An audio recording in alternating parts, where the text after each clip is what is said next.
சட்டப்பேரவை தேர்தலில் தமிழ்நாடு அணிக்கும் டெல்லி அணிக்கும் தான் போட்டி என முதலமைச்சர் ஸ்டாலின் தெரிவித்துள்ளார். சென்னை அடுத்த செங்கல்பட்டு மாவட்டம் திருவிடந்தையில் நடைபெற்ற என் வாக்குச்சாவடி வெற்றி வாக்குச்சாவடி மாநாட்டில் கலந்து கொண்டு பேசிய அவர், திமுகவை தவிர தமிழ்நாட்டில் வேறு யார் ஆட்சிக்கு வந்தாலும் டெல்லி ஆட்சியாகவே இருக்கும் என தெரிவித்தார். சட்டப்பேரவை தேர்தலில் எதிர்க்கட்சிகள் வசமுள்ள தொகுதிகளையும் கைப்பற்ற வேண்டும் என்றும் 2.5 கோடி வாக்குகளை பெறுவதே இலக்கு என்றும் அவர் கூறினார். திமுக மீண்டும் ஆட்சிக்கு வந்தால்தான் தமிழகத்தின் வளர்ச்சி தொடரும் என அவர் குறிப்பிட்டார். ஒன்றிய பாஜக அரசு டப்பா என்ஜின் என்றும் திமுக அரசு சூப்பர் ஃபாஸ்ட் என்ஜின் என்றும் முதலமைச்சர் விமர்சித்தார்.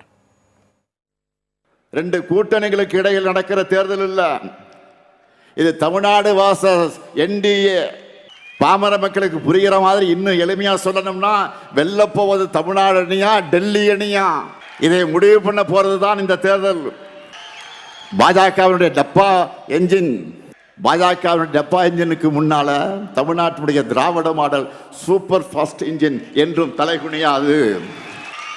இந்த உறுதியை தமிழ்நாட்டில் இருக்கக்கூடிய ஒவ்வொரு வீட்டுக்கும் ஒவ்வொரு வாக்காளர்களுக்கும் கொண்டு போய் சேர்க்க வேண்டியது உங்களுடைய வேலை.